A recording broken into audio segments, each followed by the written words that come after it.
Hi all, welcome back to Computer Organization course. We'll get started. We will now talk about interface circuits. So an I/O interface, it consists of the circuitry it is required to connect any I/O device to the computer bus.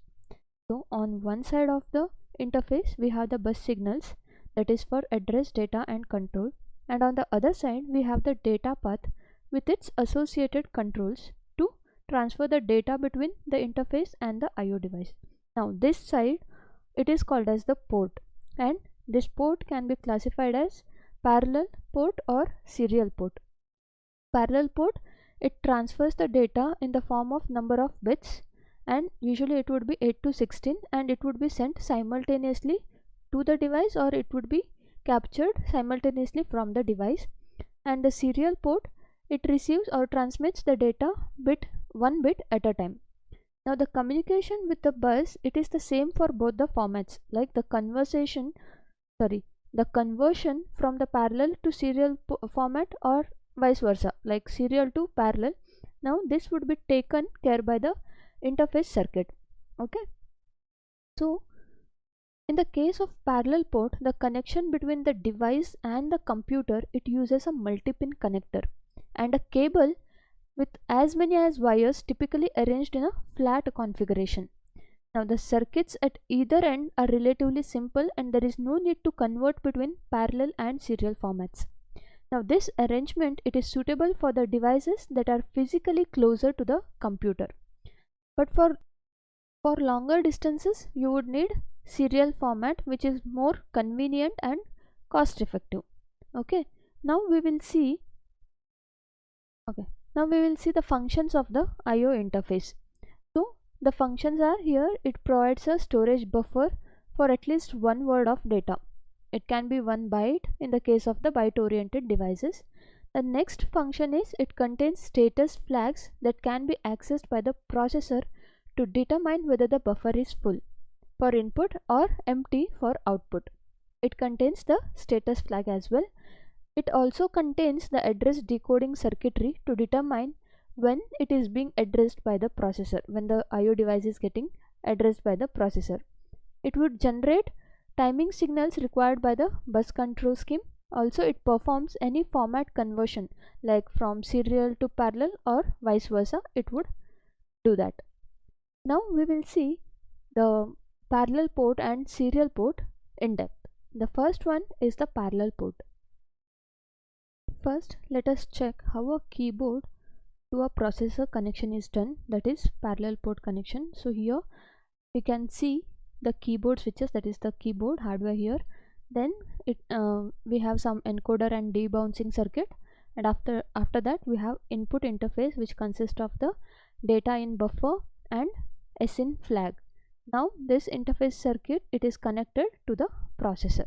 Okay, we assume here that the processor is of 32-bit and it is memory mapped. It uses memory mapped IO, and the bus protocol is asynchronous. Okay, so now this is the hardware which has been used here. So we will now consider how the input, it is transferred from the keyboard to the processor. Okay, so from here, so whenever a key is pressed from your keyboard, it switches, closes, and that establishes a path for an electrical signal. Okay, that means you guys know keyboard, right? So whenever you press any key, say suppose you have pressed character A. Now this character A, it would have the hardware switches. Okay, so whenever you press the key, so its switch closes, and whenever the switch closes, what will happen is it establishes a path for an electrical signal. Some electronic signal would be generated. Now this signal, it would be detected by your encoder and debouncing circuit. So whenever you press any key here on the keyboard, a electronic signal would be generated, and that electronic signal would be sensed by this encoder and debouncing circuit. Now this circuit, it generates the ASCII character for the corresponding ASCII code for the corresponding character. If suppose you have pressed character A here, So what this encoder and debouncing circuit will do is like it will generate the ASCII code for that character A. Okay, now we will see what is this debouncing circuit. So one difficulty with this push button from the keyboard is like the contacts or the keys, it bounce when the key is pressed. Okay, say suppose although bouncing may last like 1 or 2 milliseconds, this is long enough for the computer to observe this signal pressing of a key for several distinct different or electrical events. That means say suppose you have pressed a character or key A from your keyboard, there might be a chance that maybe you have pressed it 2 times, right? Within a fraction of seconds also, what will happen is this circuitry in encoder and debouncing circuit, it would capture this 2 times hitting of the character, right? So whenever this happens, it could be erroneously interpreted as the key is repeatedly pressed for several times. Now this bouncing effect has to be eliminated, and it would be taken care by this your debouncing circuit. So there are two ways of doing it. So one is use a simple debouncing circuit as shown here, okay, or use a similar or a software approach. You can have a software program which will detect this bouncing. Fine. So whenever the bouncing is implemented in software, the IO routine that reads a character from the keyboard, it waits long enough to ensure that bouncing has been stopped. Okay, now in this diagram you will see a hardware connection, that is you have debouncing circuit here which will eliminate or which will check whether the key has been pressed for several times within the fraction of seconds.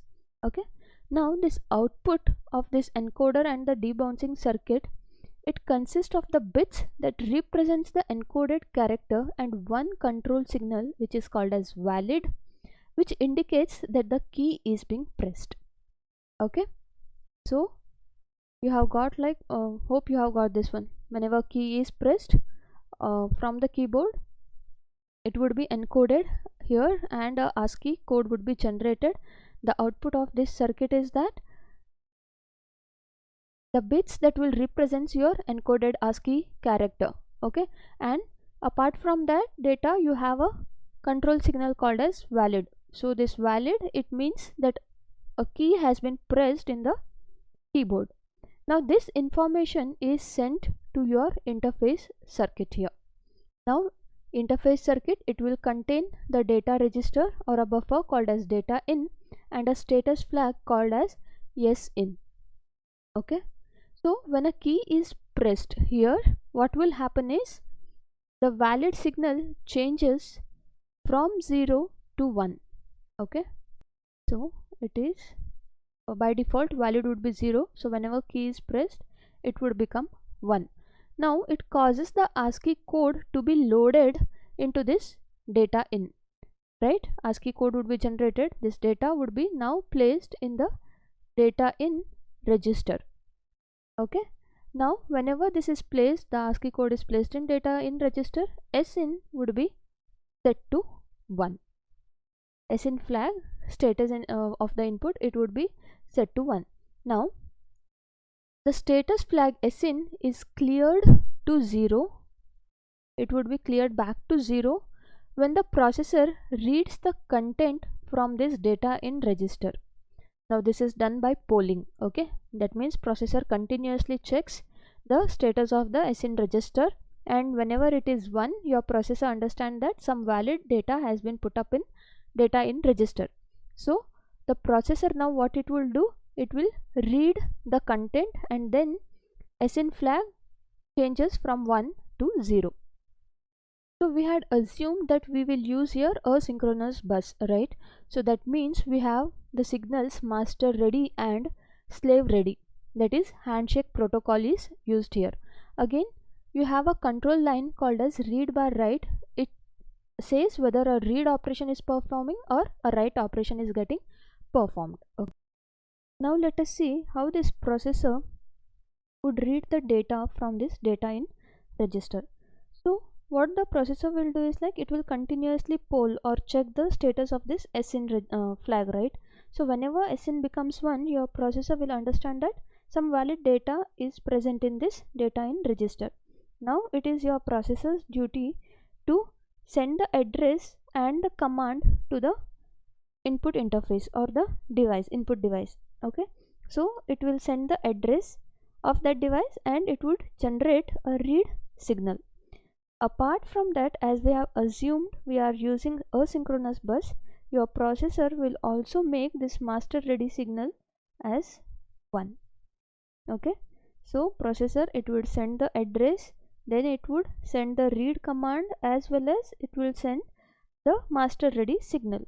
Now this input device or the slave, we say this entire thing, that is the keyboard. Okay, so it would understand by this interface or the DMA controller, it would understand that the processor has or it is accessing the read data or read command from this device. So first the slave would identifies its address, and then it would place the data which is present in the data in register onto the data lines of the bus, as well as it would send the slave ready signal, or it would activate the slave ready signal.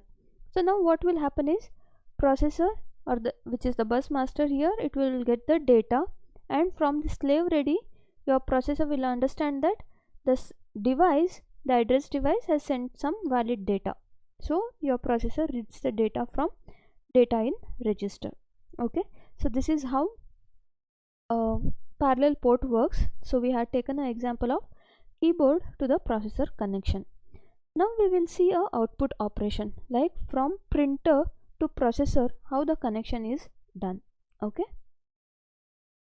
so now let's see the working of this one, wherein your output device, for example printer, how it is connected to the processor. So we are talking about the parallel port. Okay, so your printer or any output device would be under the control of two signals, that is valid and idle. Okay, and this is the output interface, wherein you have data out, buffer register, and S out as the status flag. And how it is connected to processor is by using a asynchronous bus. Why? Because we have master ready and slave ready signal over here. Now let us see the transfer. Say suppose your printer is idle. Okay, so whenever your printer is idle, that means it is ready to print something. So what will happen is, first the printer would set this idle flag as 1. Okay, that means printer is now ready to print any character. Now say suppose whenever the printer, when it has activated this idle signal as 1, what will happen is this S out also becomes 1. Okay, so your processor would be continuously monitoring this S out flag, or polling the status of the S out flag, right? So whenever this S out becomes 1, your processor, what it will do is, like, it will send the data as well as the address of the output device, and it would initiate a write signal, and apart from that, it would also initiate or activate this master ready signal. Okay, there is a mistake over here, it is a master ready signal.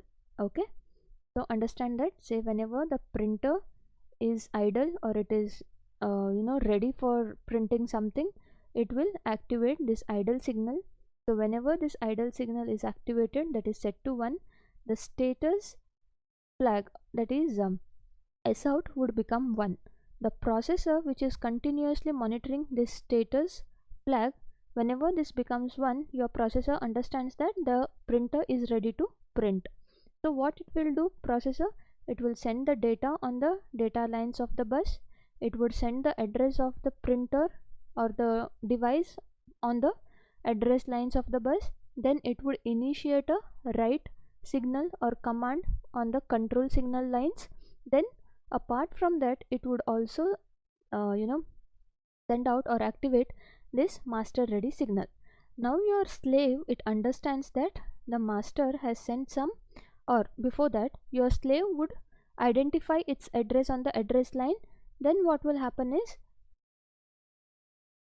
it reads the data from the data lines of the bus, and it captures or strobes into the data out register. and at the same time it will initiate this slave ready signal. So this means your processor, it understands that slave has actually read the data and it is now in its data out register or the output register. So now whenever this data out, say for example we'll consider a character has been sent out by the processor and it is right now in the data out register. So whenever a character or any data will come and sit in this data out register, so S out, what will happen is it becomes 0. Okay, so whenever data from the processor to this output register it comes and sits, then S out, this flag would be set to 0. Now what will happen is your output interface, it already knows that the printer is idle. So what it will do, it will send the data onto the data lines for the printer to print, and at the same time it will initiate or activate this valid signal. That means your processor will understand that a valid data has been sent out by the output register and it can start now printing. So your printer, when it starts printing whatever is present in this data line, what will happen is this idle, it becomes 0. That means your printer is busy now printing the data which it has captured or which it has received. That means it is not idle anymore, so it will deactivate this idle signal, as well as your output interface, it will deactivate this valid signal. Okay, if say suppose your printer, it has completed printing a character or whatever the data, now your printer is again idle, right? So it can again start printing, or it needs some data to be printed. So what your printer will again do for the second character or the data, it will again initiate this idle signal. That means now your printer is ready to receive another data or another character from the processor. So whenever idle signal is 1, again your S out, it becomes 1. Your processor will again know that the S out is 1, so it sends the data. And we had seen all these process, right? Master ready and slave ready handshake thing. So this would be done, and whenever the data comes and sits here, again your S out becomes 0. Again the same process repeats. That is, the data would be sent on the data lines, valid would be it would be activated, and idle would be deactivated. Now this process continues. So this is the printer to process connection. Hope you got it. So let's move on to serial port. Now in serial port interface, what would happen is the serial port, it is used to connect the processor again to your IO devices that require the transmission of data 1 bit at a time. Okay, so in serial, what will happen is serial port, 1 bit of data would be transferred at a time. Now the prominent feature of this serial port interface is that it is capable of communicating the input in serial fashion on the device side. That means from the device the data would be sent serially 1 bit at a time, but uh, you know in the bus side what will happen is the data would be transferred parallel fashion. So the transformation between the parallel and the serial format, it is achieved through the shift registers. Okay, so here you can see the shift registers, right? So these are the shift registers, input as well as output. Okay, then you have these common registers, that is data in for input and data out for output. These are buffer registers. This is a tri-state driver.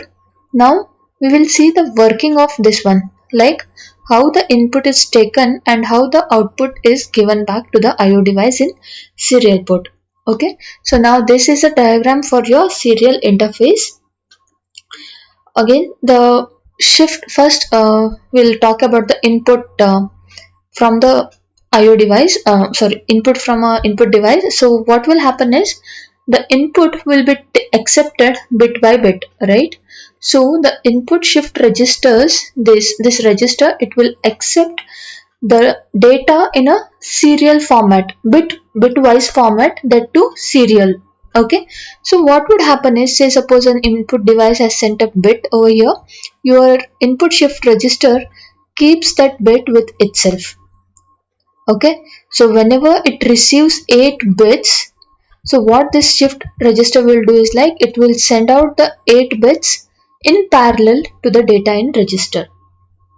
Okay, so first thing is, here from the input device the data would be transferred, a bit would be transferred, and that bit would be placed in this shift registers.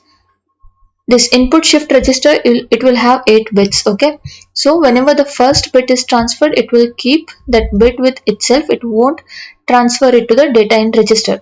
So when all the bits, that is all 8 bits of your input shift register has been filled, then in parallel this input shift register transfers the data to the data in register. Okay, so from the data in register, your processor, that is okay, these lines whatever there are at the left, right, these are connected to your processor. So these things, these lines are the data, D0 to D7, that is 8 bits. So whatever is captured in data in, it would be transferred to the processor through these 3 state drivers. Again, you have the status and the control flags or the register over here, wherein you have different types of status flags and the interrupt signals, clock timings, everything. And again, here this chip and register select, it contains the address of the device, then read write control signals, accept and ready, which is nothing but master ready and master ready and slave ready signals. Okay, again in the output what will happen is, whenever suppose the processor, if it wants to transfer data to the data out, what will happen, through this D0 to D7, that is these 8 lines only, the 8 bits would be transferred to data out register by the processor, and data from the data out register, the output will be given to output shift register, and from this output shift register the output would be given to the output device serially, not parallelly but serially, one bit at a time.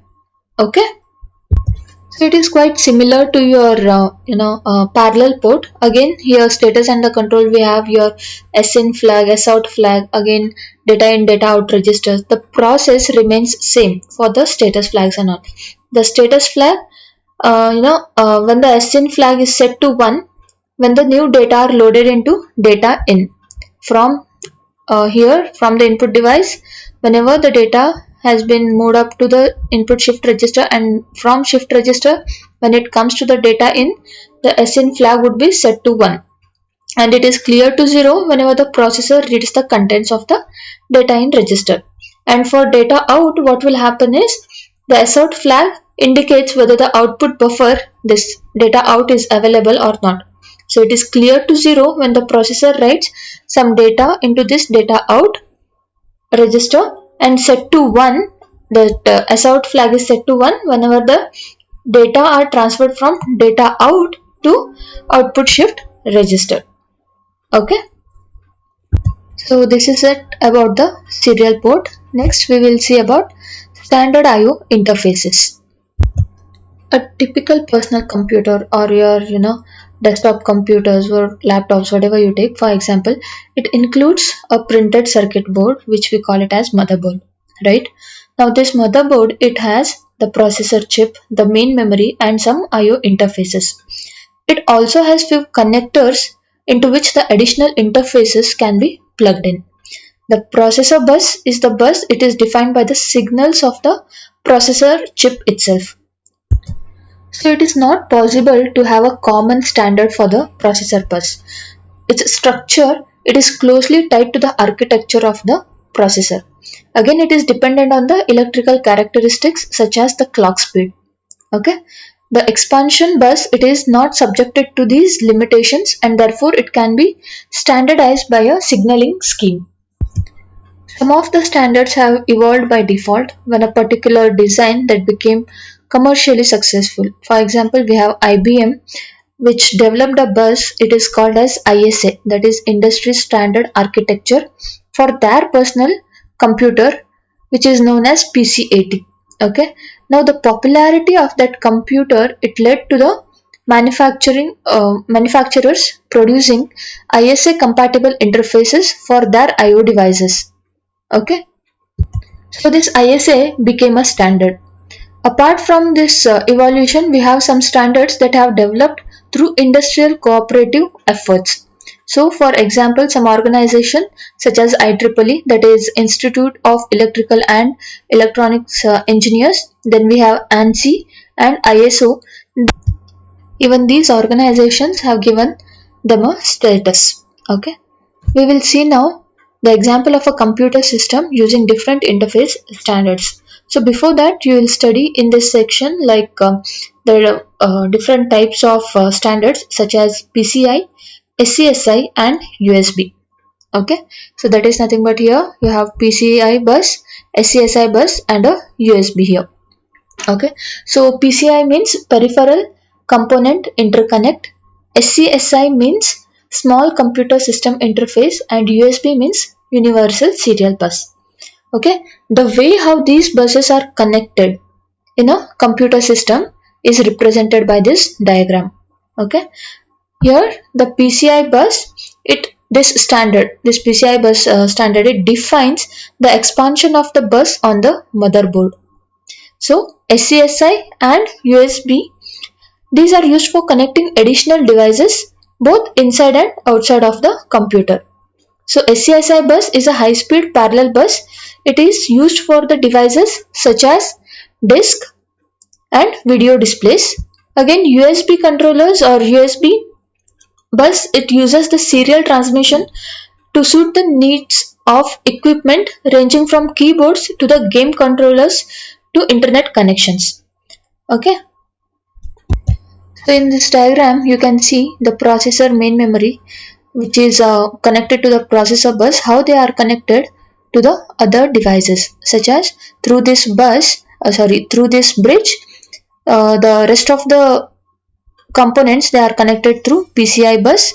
Then we have SCSI controller which has the disk controller, and the basically disk would be connected through this SCSI controller, and USB, you are very well aware of it. Okay, now we will look into each one of this like PCI bus, SCSI and USB. The first one is PCI, that is peripheral component interconnect. So this PCI bus, it supports the functions found on a processor bus but in a standardized format that is independent of any particular processor. So the devices that are connected to your PCI bus, they appear to the processor as if they are directly connected to the processor bus, but they are not directly connected, but they are connected via the PCI bus. Okay, so this PCI bus was developed as a low cost bus which is it is independent of your processor. So this was PCI bus was first introduced in 1992. So this was developed as a low cost bus, and its design, it anticipated a rapid growing demand for this bus as because it supports high speed disk, graphic and video devices as well as a specialized need for multiprocessor system. So the important feature that this PCI bus gives is the plug and play capability for connecting your input output devices. So to connect a new device, the user, what he has to do is simply connect the device interface board to the bus. The other things, the configuration and all, the software takes care of it. Okay, so first now we will see the diagram of it. Here you can see the two sections, that is this PCI bus, it is connected to disk, printer as well as Ethernet interface on one side, and the other side you have a PCI bridge which is connected to main memory and the host. The processor thinks that these devices are connected to it directly, but instead of that, these devices would be connected to PCI bus, and PCI through a bridge it would be connected to your processor bus. Okay, so now we will talk about the data transfer and other things about this PCI bus. First, we'll talk about the data transfer. So in today's computer, the most memory, the transfers, it involve a burst of data rather than just a single word, right? So the reason is that the modern processors, they include a cache memory. So the data are transferred between your cache and main memory in burst. That means several words would be transferred at a time instead of a single word. And the words involved in this transfer are stored at successive memory locations.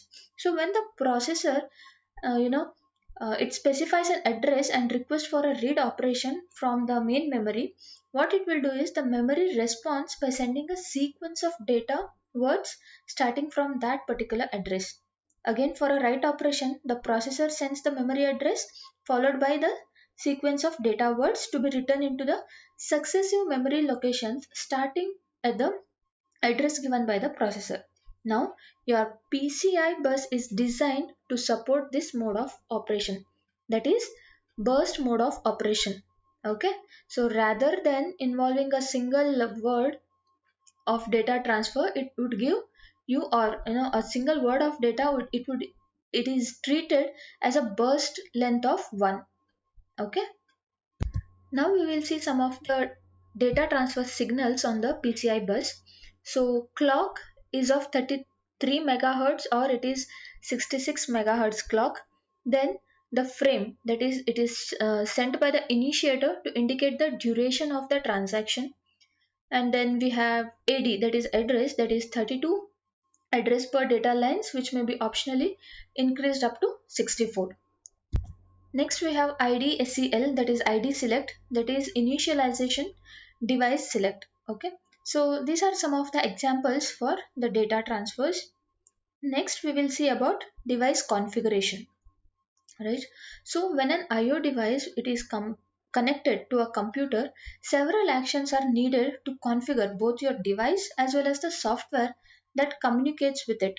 So a device interface card for an ISA bus, for example, you have number of jumpers or switches that have to be set by the user to select any option. So once the device is connected, the software needs to know the address of the device. It may also need to know the device characteristics such as what is the speed of transmission link, whether parity bits are used or not, so on.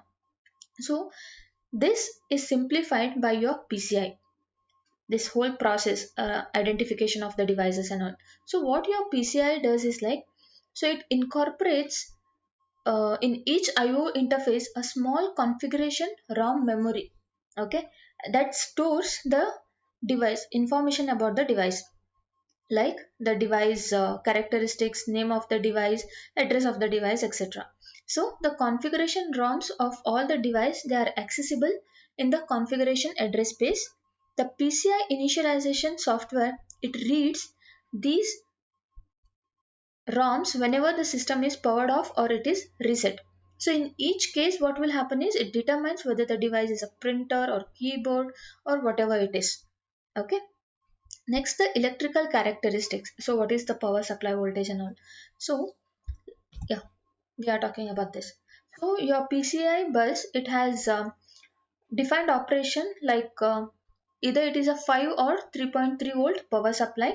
The motherboard, it may be designed to incorporate with signaling system. Connectors on expansion boards are designed to ensure that they are plugged only in a compatible motherboard. Okay, so these device configuration electrical characteristics are for your PCI bus. Next we will see about HCSI bus. HCSI means small computer system interface. So this HCSI bus, it refers to a standard bus which is defined by ANSI, that is American National Standards Institute. Okay, so at the original, what happened was like the original specification of this bus, it contained like 50 wire cable and the length was like 25 meters and data transfer rate was up to 5 megabyte per second. Now after that a number of revision, this SCSI bus standard, it had gone many revisions. So the now data transfer capability has increased. So this SCSI bus may have 8 data lines in which it is called as narrow bus and it will transfer 1 byte at a time, or it can also have 16 data lines and transfer the data 16 bits at a time. Again after this it has many options for electrical signaling scheme. That is, the bus may use a single ended transmission. where each signal it uses one wire with a common ground return for all the signals. So the other option is differential signaling, where a separate return wire is provided for each signal. So in this case, two voltage levels are possible. Okay. So because of all these various options, your SCSI connector, it may have up to 50, 68 or 80 pins. So the maximum transfer rate in the commercial devices that are currently available, it varies from 5 megabytes per second to 160 megabytes per second. Now let us take an example and see how this SCSI bus works. Okay, so let us consider this diagram. Okay, now you have to concentrate only on this part, like from processor till this one SCSI controller. You have SCSI bus, disk controller, and these two disks. So we'll consider this example, that is we'll make a or will complete a disk read operation. Okay, so here we call this SCSI controller as the initiator and this disk controller as the target. So we will assume that the processor, okay, from the processor, that is your processor, it wishes to read some data from this disk, disk 1 and disk 2. Okay, so processor reads, it wants to read some data from this disk 1 and disk 2. How this reading will happen over a SCSI bus, we'll see now. So first thing what will happen is your processor, it sends a command to the SCSI controller, so saying that a read operation is required from the disk. So there are a sequence of events which will occur. So first thing, processor will send a read operation or read command to the SCSI controller, that is from the disk it needs to read some data. So now what will SCSI controller do is it acts as a initiator, this one. Okay, SCSI controller, it acts as a initiator, it controls the bus. This bus, SCSI bus, is controlled by SCSI controller. Now SCSI controller, it initiates the read operation. So here SCSI controller, we also call it as an initiator. So to use this bus or to transfer the read operation or to give the read operation, what your SCSI bus has to do is, sorry, SCSI controller has to do is, it has to participate in a arbitration process. That is, it has to select or gain the access of this SCSI bus. So whenever this initiator, it wins the arbitration process, it selects its target. So SCSI controller, or basically the processor, what it has to do, it has to read some data from this disk 1 and disk 2. Now the processor has given that work to SCSI controller, right? Now say suppose SCSI controller has won the arbitration process and right now it has the SCSI bus with itself.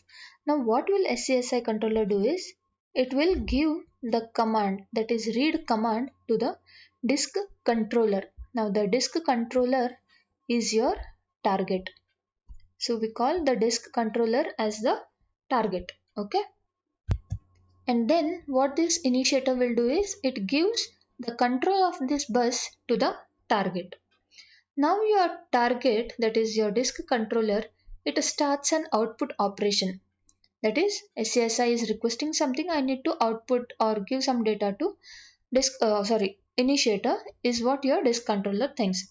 In response, what will SCSI controller do is, it sends a read command, or okay, it sends the read command for this disk controller. So the target, once it realizes that it needs to perform the read operation or it has to read the contents from the disk, we call it as disk seek operation. So it sends a message back to the initiator, that is your SCSI controller, saying that it will temporarily disconnect the connection between them, that is this one. Okay, your disk controller or the target, it sends the initiator a signal, that is this is initiator. Okay, target sends the message to the initiator saying that it will temporarily disconnect this connection, and then what will it do is, it release this bus. Now this bus is free, so someone else can use this one. Now what will happen is your target controller, okay, it sends a command to the disk to move the read head to the first sector involved in the requested read operation. That means your disk, it will contain a number of sectors, and if you want to read any data from that sectors, a read head would be there. It has to be pointed to that particular place. So your target controller, it sends a command to the disk drive so that your read head would be moved accordingly. So once it reads the data stored in that particular sector, it stores back in the data buffer. Okay, so once it reads the data from this disk, it will store it in the data buffer. And your once your target controller has the data, now it is ready to transfer this data back to your SCSI controller or the initiator, right? Now what will happen is your target to do so, like previously this connection was released, now again it has to do a connection. Target has to send the data to the initiator. So again your target, it request for this SCSI bus. So once it wins the arbitration process, it again reselects this initiator, and then that means reselecting the initiator, that means it has regained this SCSI bus control. Now it can send the data which it has read, right, from the disk to this initiator. Okay, so whatever the data, this is data which is in the disk controller, now it can send back to SCSI controller. So once the data has been sent, okay, so again this connection, the new connection, whatever it has been made, again that would be disconnected. Why? Because now the read operation has to be performed from the disk 2, right? Again, so this connection would be again lost in the sense it would be released. Okay, so your target controller again sends a read signal to this disk 2 and reads the content of that particular sector, and then again what it has to do, it has to send the data to SCSI controller. That means again this SCSI, your target controller, it has to win the arbitration process of this SCSI bus, and then it has to send the data to this SCSI controller. Now this data, it is transferred either 8 or 16 bits in parallel, and it depends on the width of the bus. So once you're in this initiator collector or your SCSI collector, it has all the data with with itself. What it has to do now is it has to send the data to the main memory. That is, from here SCSI, the data would be sent to the main memory through a DMA approach, that is direct memory access approach. Okay, but before that you have to understand the connection between these two, SCSI controller and the disk controller, initiator and target, is terminated. Okay, so once the SCSI controller sends an sends an interrupt to the processor, it informs that the requested operation has been completed. Okay, so I'll summarize this once again. So we will have considered an example wherein processor wants to read something from these two disks. So what the processor does is like, let me number this one. Okay, so the process starts from here. Okay, the processor, it wants to read something from disk 1 and disk 2. First the processor sends the command, that is the request, to your SCSI controller. Why? Because SCSI controller is then connected to your disk 1 and disk 2. So SCSI controller, now we call it as initiator controller or initiator. Then the disk controller, we call it as target. Okay, target controller or target. So first SCSI controller, what it has to do, it has to win this arbitration process of the SCSI bus, so that this disk controller, it is selected, and SCSI controller, it says to the disk controller that a read operation has to be performed from these two disks. And then what will happen, for temporarily, the disk has to perform the read operation from this disk to disk, right? That's why this connection would be terminated, this one here. Okay, so this connection, let me number this one, this is 3, the connection would be terminated between the initiator and the target. Now your target, what it will do is like it reads the data from the disk 1. Once it has the disk 1 data, it keeps in the data buffer. So once it is there in the data buffer, let me rename this one 4. So once you have the disk or your disk controller, it has the data. So what it has to do is like from this SCSI bus only, it has to send the data to your SCSI controller, right?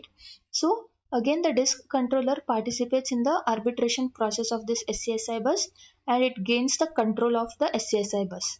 So once that is done, it transfers the data to this particular SCSI controller. So once the data transfer is done, again the connection is terminated between these two, that is initiator and the target. Again this target, it reads the data from disk 2, keeps in the data buffer. Again a connection is made, that is again through arbitration process connection is made and the data is transferred. This is 7. Okay, the data is transferred to your initiator. So this process has completed. That means the data from disk 1 and disk 2 is now in the SCSI controller. So now the connection between your SCSI controller and the disk controller, it is terminated. Now what will happen is the data which is in your SCSI controller, it would be sent to the main memory using a DMA approach, direct memory access approach, right? Now the data is in your main memory. The processor, in the first step, it had given a task to SCSI controller to read the data. SCSI controller read the data and has kept in the memory. Now it has to inform the processor by raising an interrupt. Okay, so this is the 9th step. So it SCSI controller, in the last step, it says raising an interrupt to the processor. It says that the work which you have given, it has been completed, right? This is how your SCSI bus works.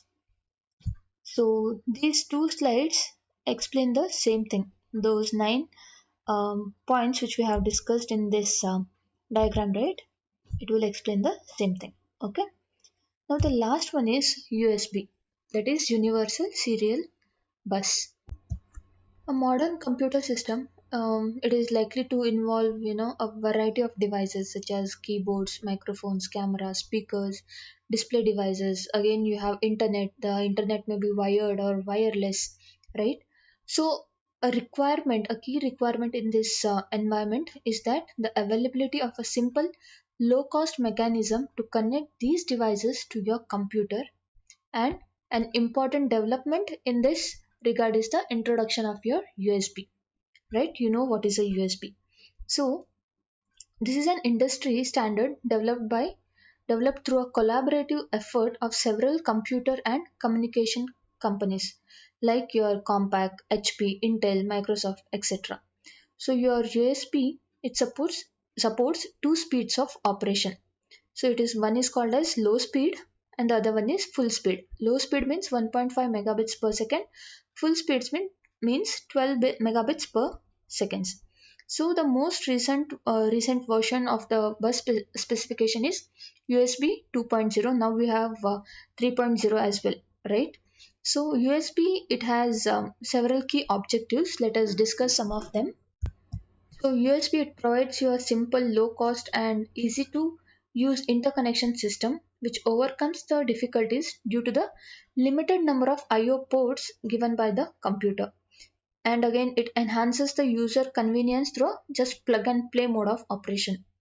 It also gives or accommodates a wide range of data transfer characteristics for IO devices, including your telephone and internet connections. Let us now see the structure of the USB. This is the USB architecture. Why we have the bus tree structure is that to accommodate a large number of devices so that can be added or removed at any time, right? So each node of the tree, it has a device called as hub. So these are the hubs, right? So these hubs, it acts as an intermediate control point between the host and the IO devices. Host is nothing but your computer, and these hubs, they act as a intermediate control point between your host and the IO device. So the root of the tree, that is your root hub, this one, it connects the entire tree, that is these all things, it connects the entire tree to the computer.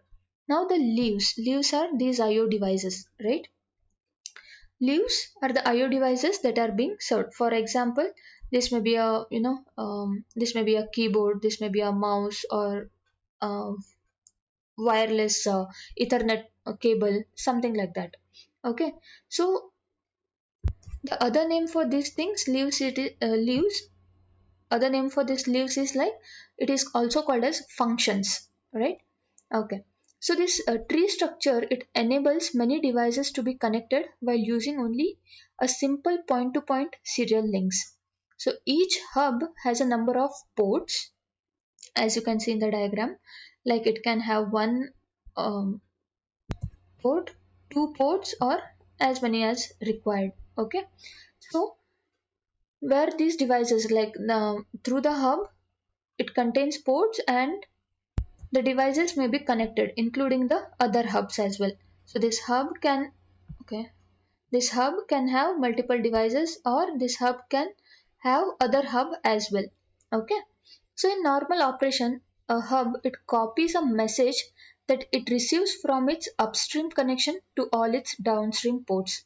So as a result, a message sent by your host computer is broadcasted to all of your IO devices, but only the addressed device will respond back to the host computer. Okay?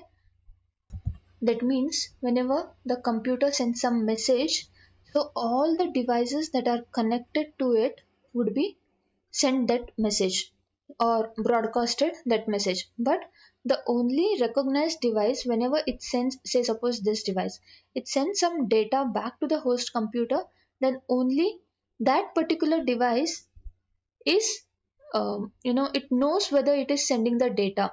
Rest all the devices will not know about this data transfer. So due to this, your USB, it enables the host to communicate with IO devices, but it does not enable these devices to communicate with each other. Okay. Now this tree, it makes it possible to connect a large number of devices to a computer through few ports. At the same time, each IO device is connected through a serial point-to-point connection. This is an important consideration in facilitating your plug and play feature, right? So this is about USB architecture, right? So this completes your fourth chapter.